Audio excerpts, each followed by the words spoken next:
Aussitôt, Patte Blanche s'agrippa au balai. Sorcica vola hors de la grotte et l'emmena bien loin de la montagne des tempêtes. « Oh, merci, Sorcica, tu m'as sauvé la vie !» s'écria Patte Blanche. « C'est normal, tu es mon frère. Mais tu es aussi la honte de la famille et je ne veux plus jamais te voir. Moi, je rentre chez moi. » Et elle donna un coup de patte à son frère qui bascula dans le vide. Patte Blanche tomba et piqua du nez dans une rivière glaciale. « Je me noie, hurla-t-il. Un chat de sorcière aurait nagé comme un poisson, mais Patte Blanche n'était plus un chat de sorcière. Heureusement, des enfants jouaient sur la berge, non loin de là. « Regardez, un petit chat, vite, il va se noyer, il faut l'attraper. » Un petit garçon tendit un bâton au chaton qui s'y accrocha, trempé jusqu'aux os, mais sain et sauf. « Oh, mais c'est Patte Blanche, c'est le chaton que j'ai déjà repêché l'autre fois !» s'exclama le garçonnet. Et Patte Blanche miaula en signe d'assentiment. « Dis-moi, petit Patte Blanche, es-tu toujours capable de faire des étincelles avec ton museau ?» demanda le garçon. Patte Blanche secoua tristement la tête en guise de réponse. Alors les enfants le caressèrent pour le consoler et le portèrent chez eux. « Papa, regarde, c'est le petit chat de sorcière qui est revenu. Il allait se noyer. »« Les chats de sorcière savent nager, » répliqua le père. « Ce n'est donc pas un chat de sorcière, c'est tout simplement un chat domestique. »« Alors, on peut le garder ?»« Si vous voulez. » La fermière sécha Patte Blanche et lui offrit une écuelle de lait bien crémeux. Puis, elle le prit sur ses genoux, où le chaton s'endormit tout en ronronnant doucement. Au terme de tant d'aventures, il avait enfin rencontré le bonheur. Son plus cher désir était réalisé. Il avait trouvé un foyer accueillant. Il était devenu Patte Blanche, chat domestique.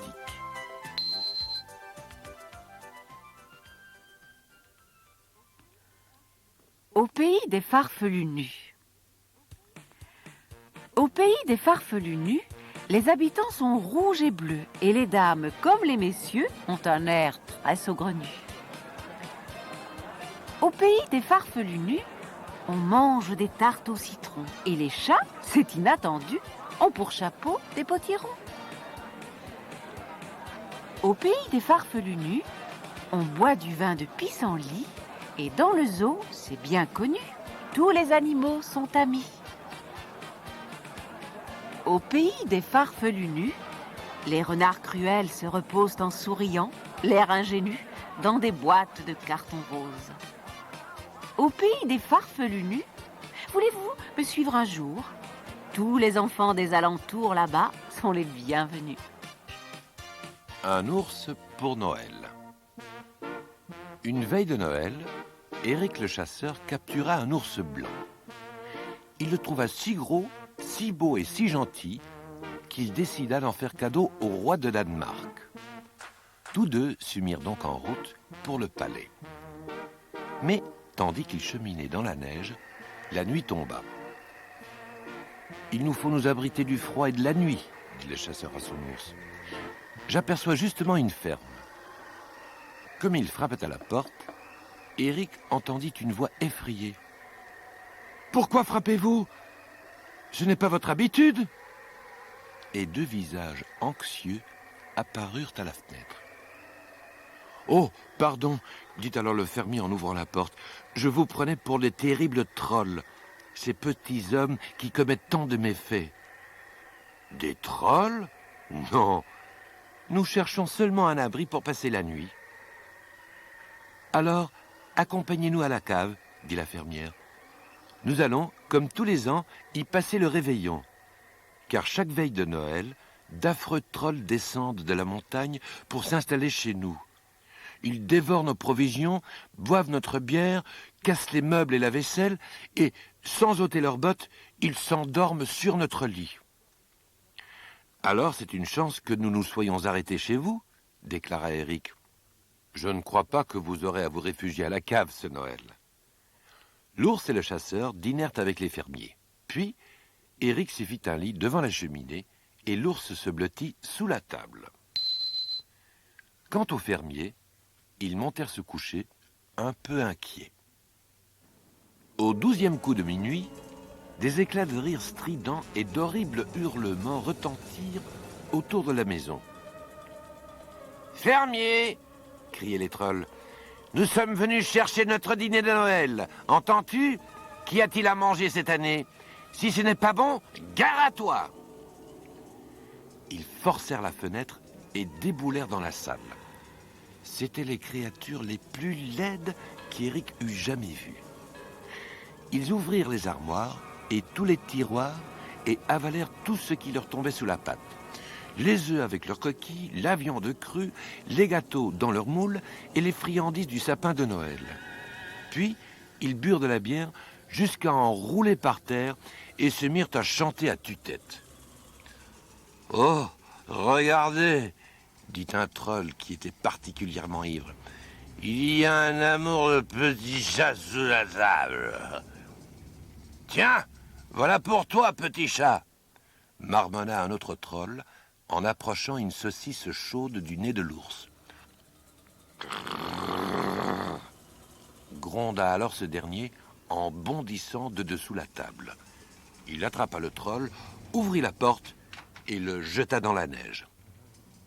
Impossible de décrire l'épouvante des trolls en découvrant la taille vraiment impressionnante du petit chat. Ils sautèrent par la fenêtre, grimpèrent au mur, filèrent par la cheminée. L'ours les chassa loin de la maison, les poursuivit dans la neige et les renvoya dans leur montagne. « Cela m'étonnerait que ces trolls reviennent un jour, » conclut Éric, tout fier de son succès. En remerciement, le fermier et sa femme burent et mangèrent avec le chasseur et son ours toutes les bonnes choses auxquelles les trolls n'avaient pas touché. Puis, le lendemain, Éric s'en alla dès l'aube avec son cadeau pour le roi.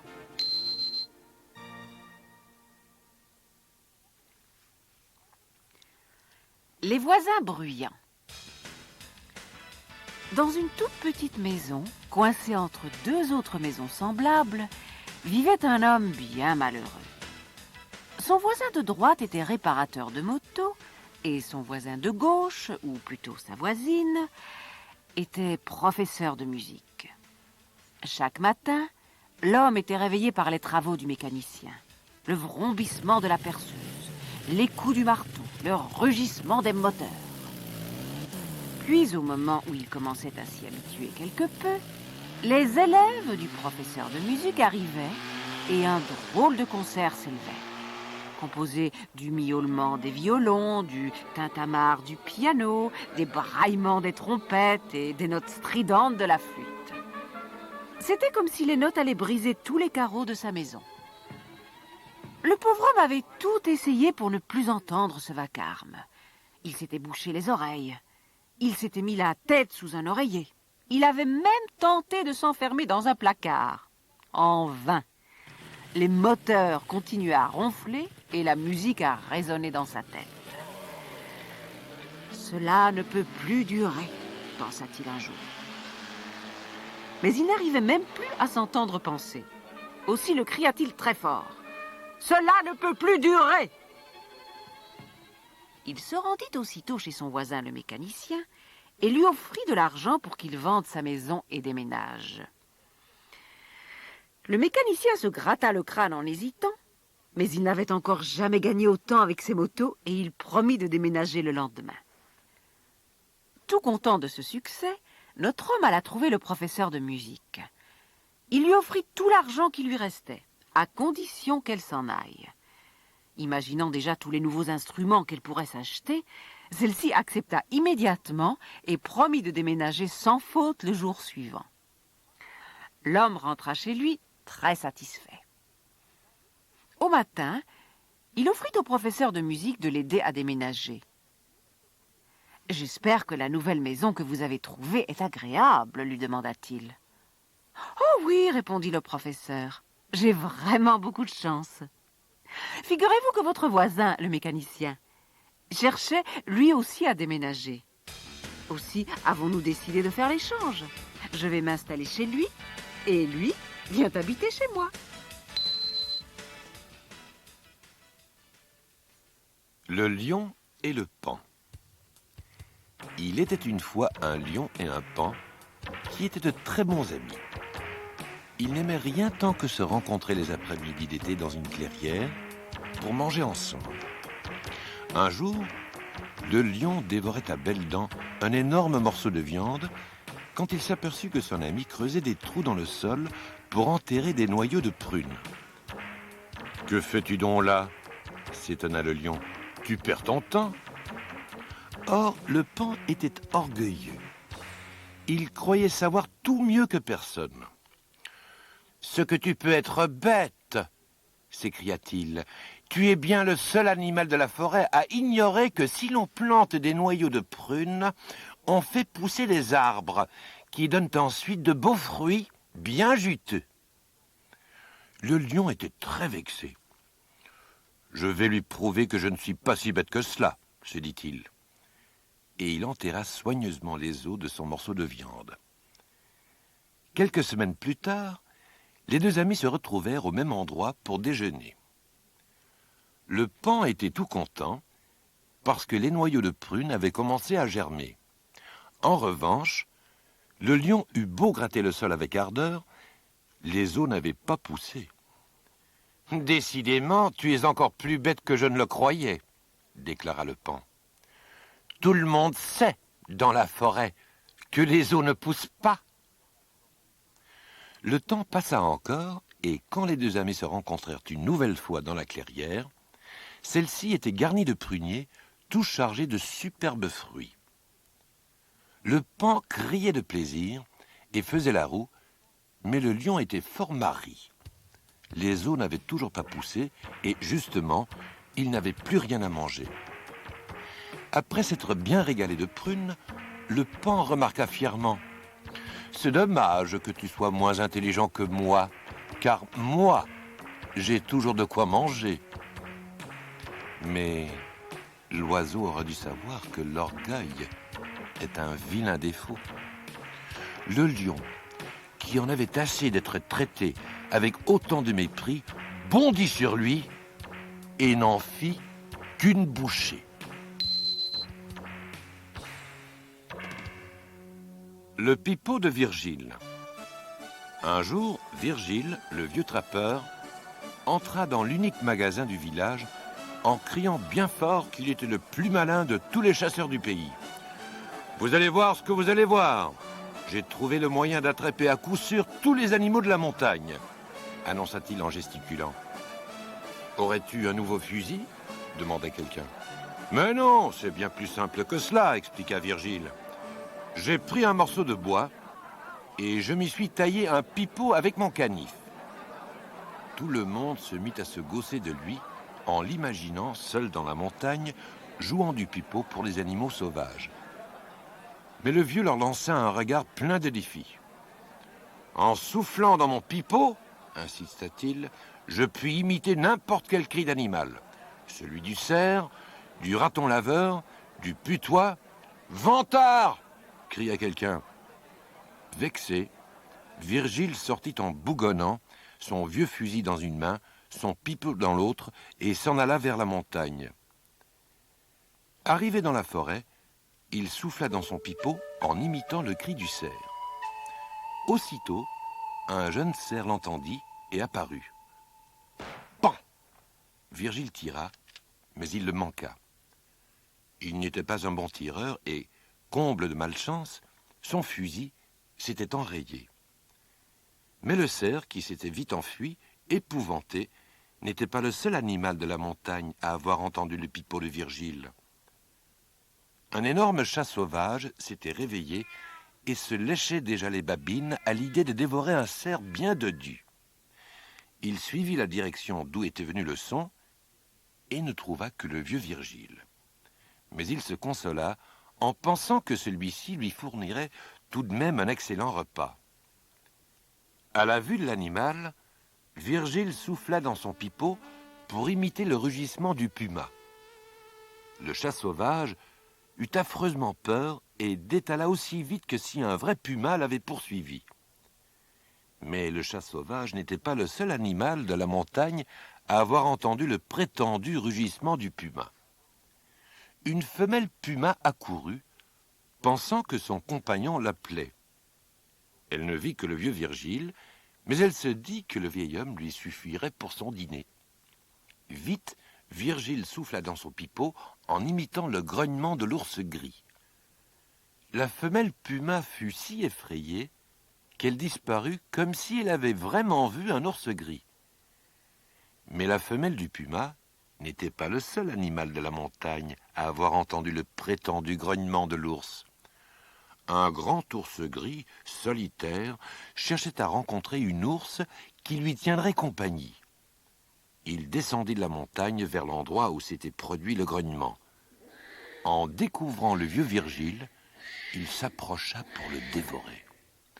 À cet instant, le fusil de Virgile se débloqua. Un coup partit en l'air et l'ours gris, affolé, rentra dans les bois. Le vieil homme redescendit au village sain et sauf, mais il ne se vanta de sa chasse auprès de personne.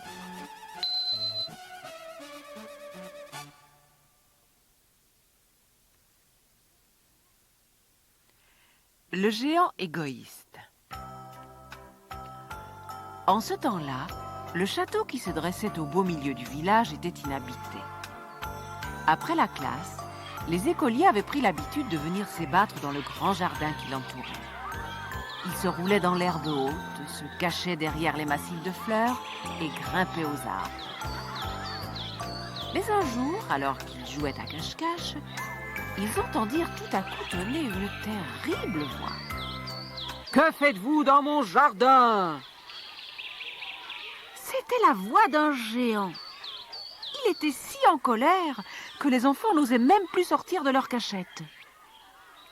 Il venait de passer 10 ans chez son ami l'ogre et il revenait vivre dans son château. Les enfants étaient trop jeunes pour l'avoir connu. « Je rentre chez moi pour vivre tranquille. Je n'ai pas l'intention d'être dérangé par une bande d'écoliers bruyants. Sortez de mon jardin et n'y remettez plus jamais les pieds, gronda-t-il. Effrayés, les enfants se sauvèrent en courant aussi vite qu'ils le purent. Ce jardin est à moi, poursuivit le géant furieux. Je vais m'arranger pour que plus personne ne puisse y entrer. Et il bâtit autour du jardin un haut mur solide, tout hérissé de pointes. La seule ouverture était une lourde grille, sur laquelle le géant fixa une pancarte. Défense d'entrée, malheur aux désobéissants. Chaque fois qu'il passait devant la grille, les pauvres enfants ne pouvaient s'empêcher de regarder le jardin avec regret. Puis, ils s'en allaient tristement jouer ailleurs, sur la route aride et poussiéreuse. Un jour, ce fut l'hiver. La neige couvrit le sol d'un épais manteau blanc et le givre orna les branches de festons d'argent. Le vent du nord hurla autour du château et la grêle tambourina contre les carreaux. « Ah, comme le printemps est long à venir !» soupirait le géant, pelotonné tout seul au coin de son feu. Puis, comme chaque année, le printemps revint. La neige et la glace fondirent peu à peu et les fleurs refirent leur apparition. Les bourgeons éclatèrent et les oiseaux recommencèrent à chanter joyeusement dans tout le village, sauf dans le jardin du géant. Derrière son haut mur, la neige et le vent glacé continuaient de tourbillonner en tordant les arbres nus.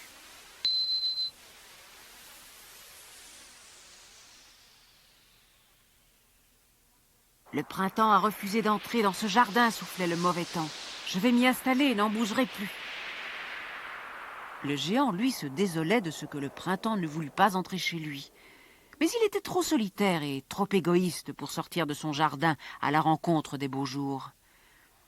Pourtant, un matin, il se réveilla en entendant chanter un oiseau. D'un bond, il fut à la fenêtre et rayonna de joie. La neige et le gel avaient disparu et tous les arbres étaient en fleurs. Sur chacun de ces arbres se tenait un enfant. C'étaient ceux que le géant avait chassés. Ils avaient pénétré dans son jardin par un trou du mur et voilà que le printemps les avait suivis. Ils avaient grimpé aux branches et les arbres avaient fleuri. Seul un petit garçon n'avait pu grimper car il était trop petit, même pour le plus petit des arbres, et il pleurait très fort. Tout heureux que le printemps soit venu chez lui, le géant eut pitié de son chagrin. « Je me suis montré trop égoïste, se dit-il. Maintenant, je comprends pourquoi le printemps ne voulait pas pénétrer dans mon jardin. À partir d'aujourd'hui, cela va changer.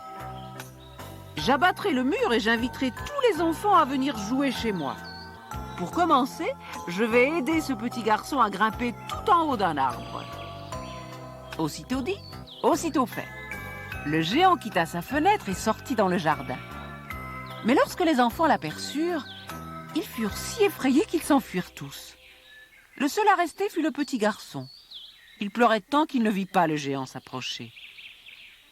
Ce dernier le prit doucement dans ses bras et l'assit sur une branche. Au même instant, le printemps, qui avait fui avec les enfants, revint et fit fleurir l'arbre où le petit était juché. « Ne pleure plus, lui dit gentiment le géant. Tout content, le petit garçon tendit les bras vers lui et l'embrassa. Lorsque les enfants qui regardaient par le trou du mur virent que le géant était devenu gentil, ils revinrent tous dans le jardin et sautèrent de joie autour de lui. Le lendemain, le géant abattit son mur comme il se l'était promis et les écoliers vinrent tous les jours jouer chez lui. Comme par le passé, il se roulait dans l'herbe haute, se cachait derrière les massifs de fleurs et grimpait aux arbres. Mais il parlait aussi avec le géant et dansait des rondes autour de lui. Et les années passèrent. Peu à peu, le géant vieillit. Il jouait de moins en moins avec les écoliers et ne sortait plus guère du château. Souvent, il s'asseyait au pied d'un arbre et regardait ses petits amis s'amuser.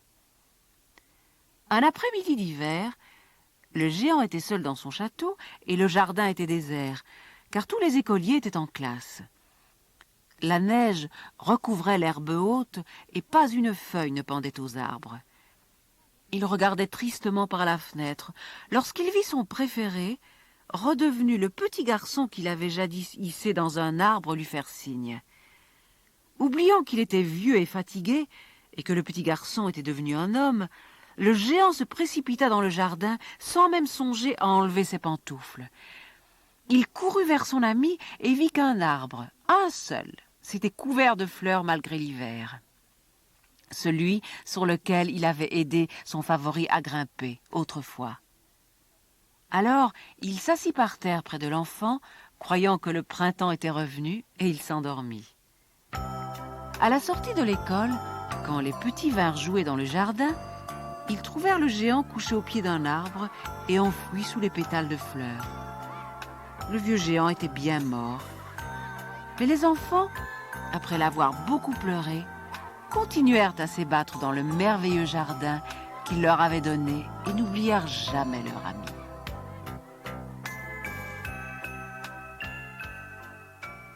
Le secret du prince.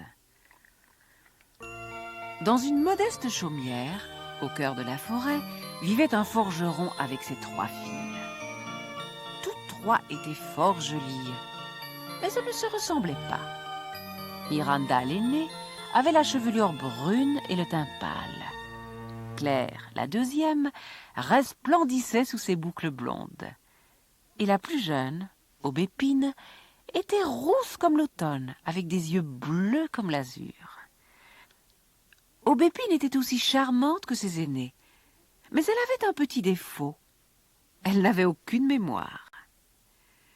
Quand on lui demandait de surveiller la marmite, elle promettait toujours de ne pas oublier.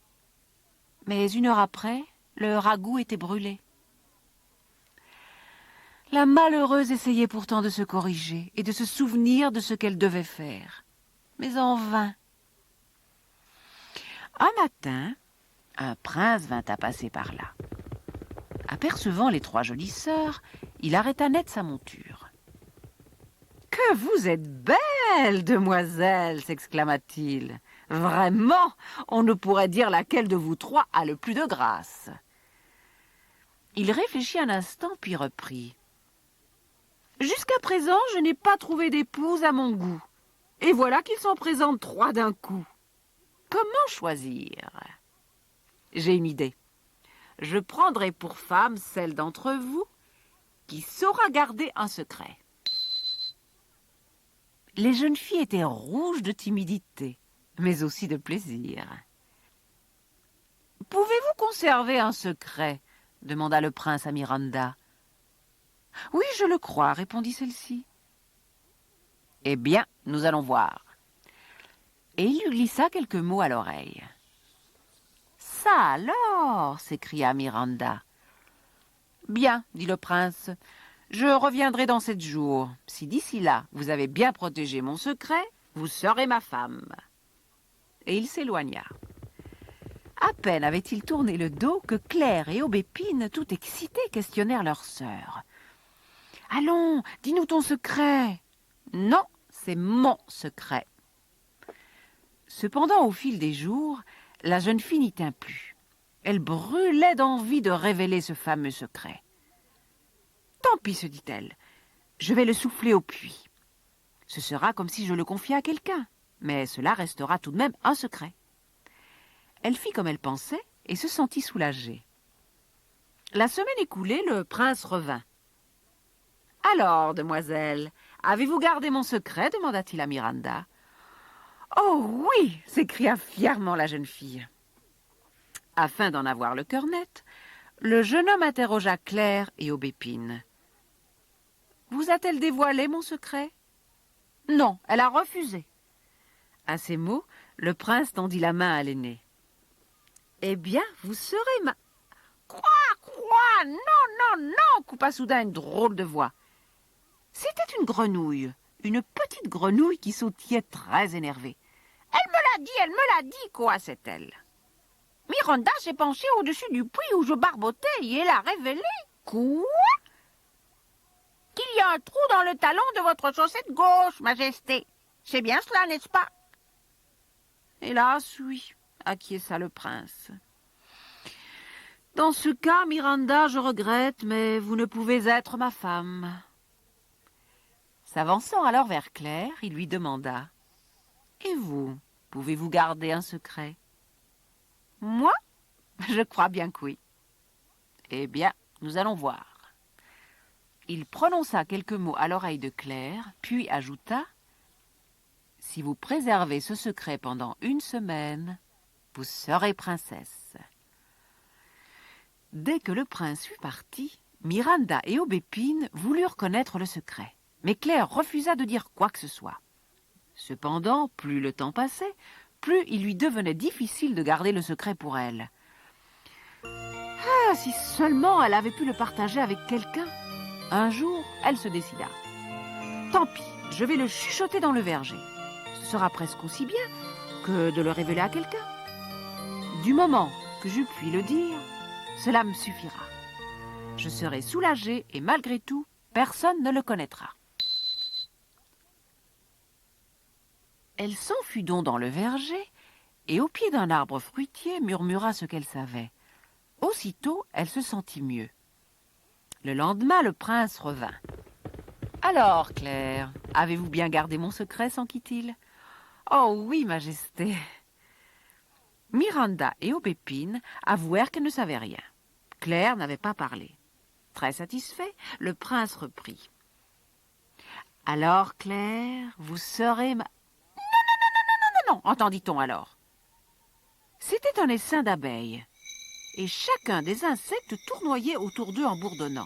« Elle nous l'a dit, Claire est venue dans le verger et elle a dévoilé qu'il y a un trou dans votre chaussette droite, Majesté. »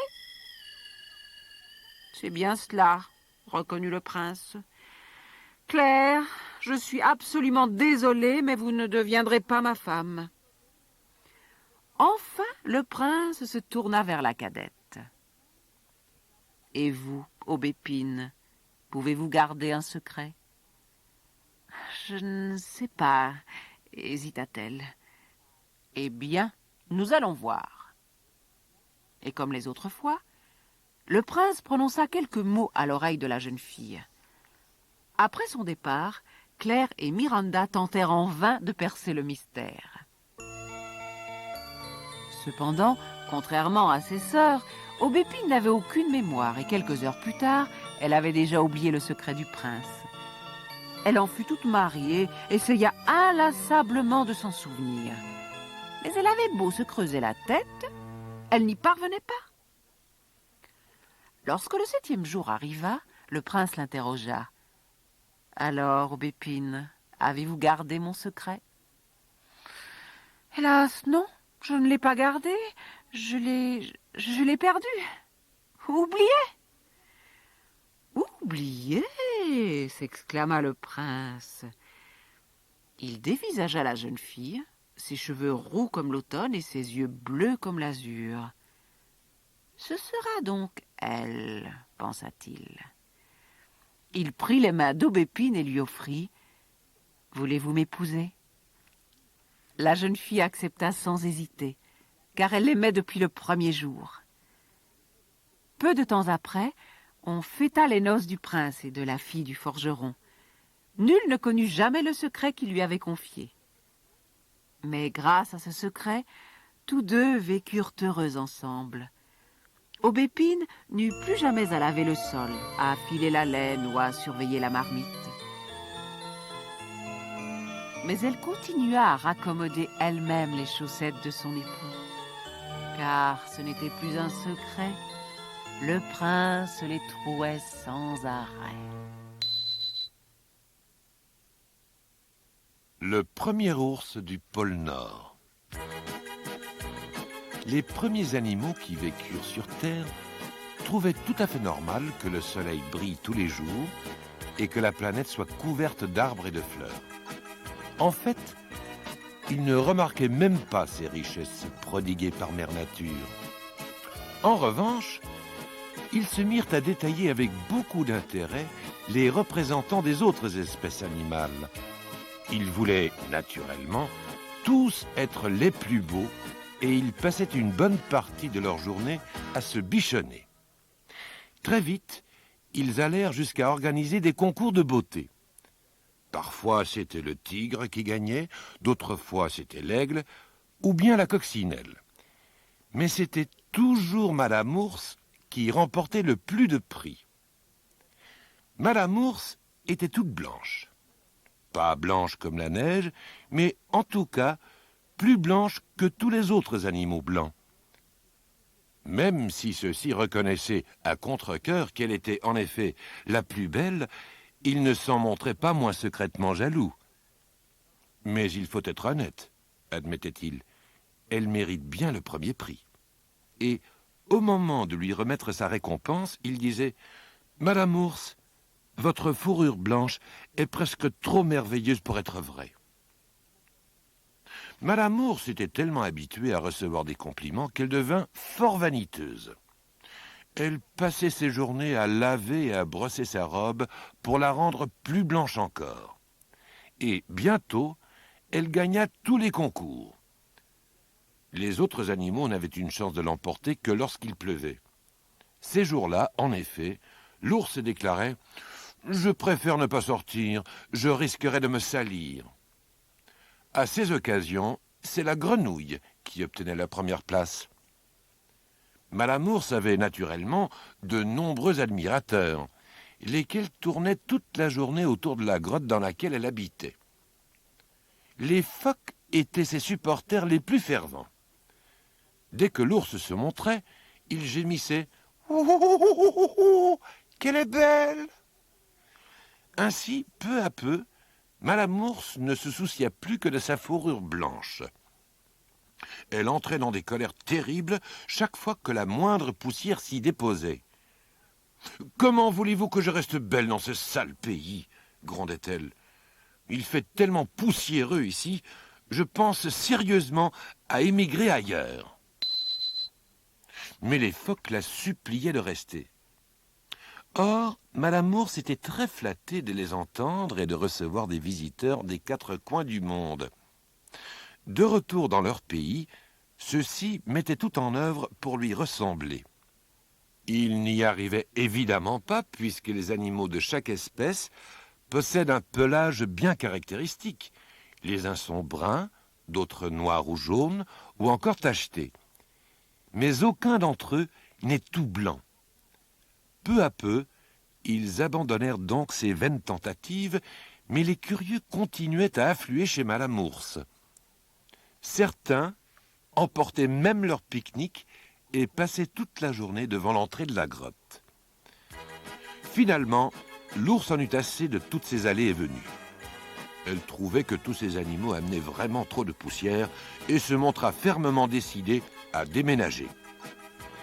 Les autres animaux, eux aussi, finirent par se lasser du succès de leur vedette. Le faucon, surtout, appréciait de moins en moins de toujours se trouver en seconde position dans les concours de beauté. Car il était vraiment aussi beau que Madame Ours, seulement son plumage n'était pas blanc.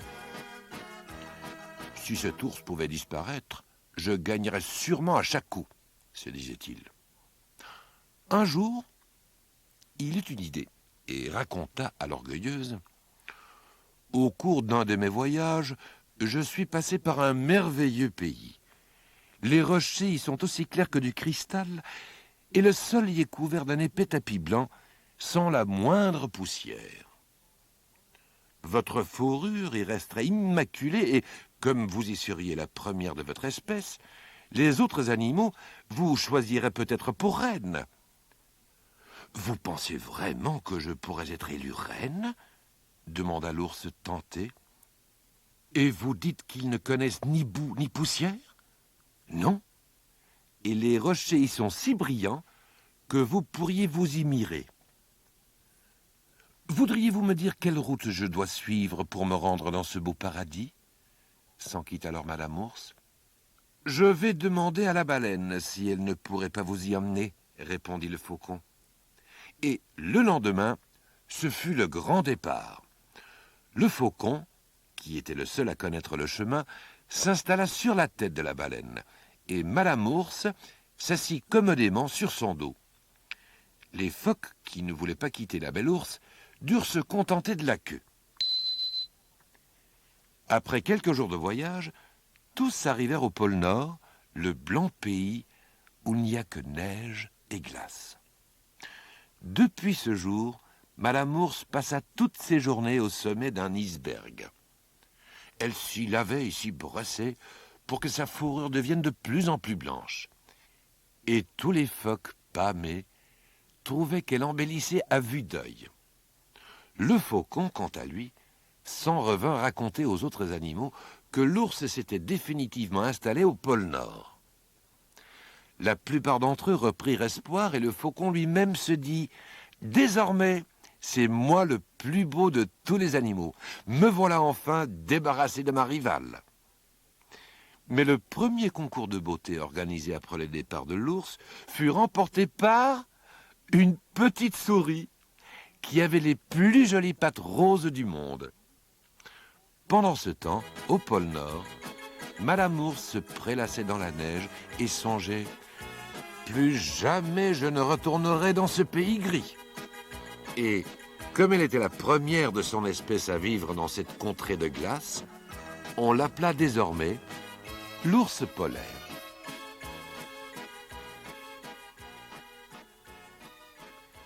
L'étrange voyage de Narana.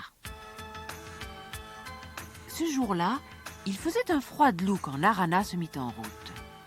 Elle venait de passer quelque temps chez sa sœur dans les collines et retournait auprès de son mari et de ses enfants sur la côte.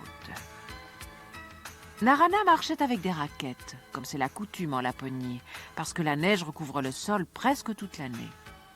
Mais peu à peu, le temps changea. Le froid soleil du matin se cacha et le vent se mit à souffler de plus en plus fort, soulevant des tourbillons de neige. Narana ne savait plus du tout où elle était. Comme le vent forcissait encore, elle se trouva prise dans une véritable tempête si violente que la pauvre femme tomba et glissa jusqu'à ce qu'elle soit arrêtée par un monticule de neige. Puis, lentement, la tempête se calma et le ciel se dégagea. Mais Narana n'avait aucune idée de l'endroit où elle se trouvait. Devant elle s'étendait une longue colline, terminée par 4 petites crêtes. On eût dit les 4 doigts d'une main gigantesque. Comme la nuit commençait à tomber, Narana se blottit dans un creux entre deux crêtes pour se protéger du vent et elle réussit à s'endormir. Au matin, elle grimpa sur la colline pour tenter de retrouver sa route. Mais quelle drôle de colline!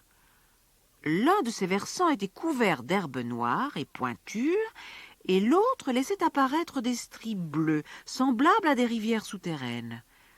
Plus loin, la pente remontait fortement et Narana peinait sur ses raquettes. Mais elle ne pouvait courir le risque de passer une nouvelle nuit dans le froid et la neige. Il fallait absolument qu'elle retrouve son chemin. Or, le paysage lui paraissait de plus en plus étrange, et du sol montaient des bruits surprenants, comme elle n'en avait jamais entendu. Elle était arrivée sur un grand plateau, toujours couvert de la même herbe noire et pointue. Elle devinait devant elle le sommet de la colline, caché par une très sombre forêt. De là-haut, peut-être, apercevrait-elle son village. Narana était fatiguée et affamée. Elle avait terminé ses provisions et dut se contenter de sucer une poignée de neige pour se désaltérer.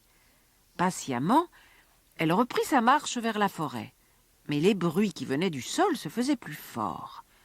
Peut-être un tremblement de terre se préparait-il. Soudain, un son plus terrible que les autres retentit et une voix monstrueuse demanda « Qui êtes-vous et que faites-vous ici où nul n'est jamais venu ?»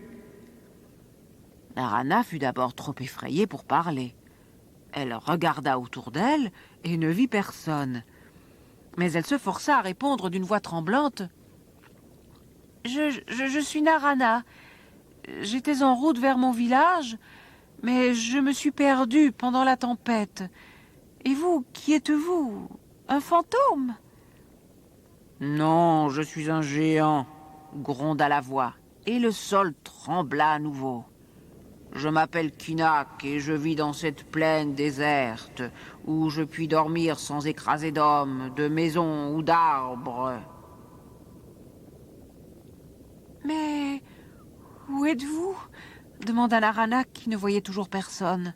« Sous vos pieds, petite femme. Vous me marchez dessus depuis hier. Vous avez d'abord grimpé sur ma main gauche, et maintenant vous êtes sur mon torse. C'est mon cœur que vous entendez battre. »« Pardonnez-moi, j'espère ne pas vous avoir fait mal, » s'excusa Narana. Le géant rit aux éclats, et cette fois, Narana crut vraiment qu'il s'agissait d'un tremblement de terre. « Non, petite femme, vous ne m'avez même pas égratigné.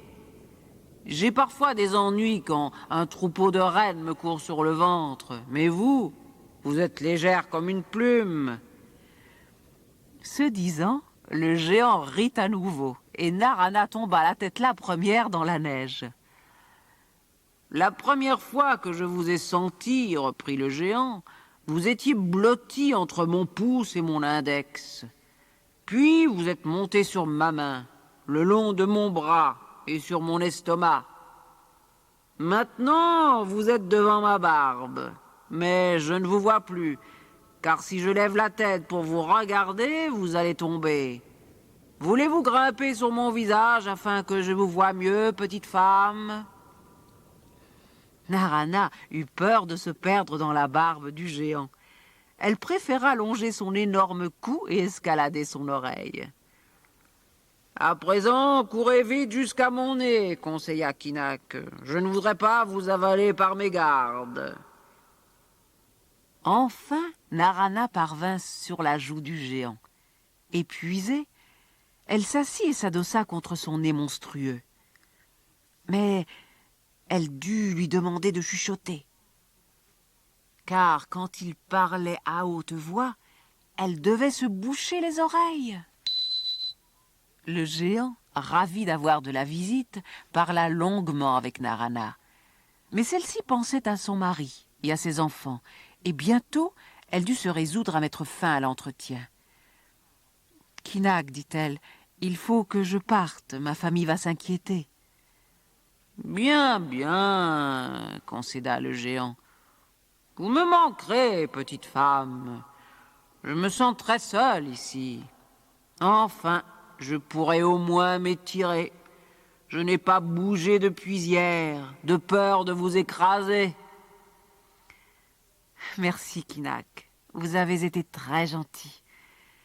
Pourriez-vous me dire à présent où je suis? J'ai vraiment perdu mon chemin. Où habitez-vous, petite femme? Dans le village de Tivenu, au bord de la mer. Ce n'est pas bien loin. Je vais vous envoyer jusque là-bas. M'envoyer? Que voulez-vous dire?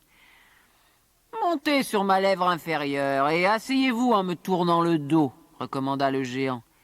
Et, ajouta-t-il, quand vous serez dans votre village, ne m'oubliez pas, petite femme.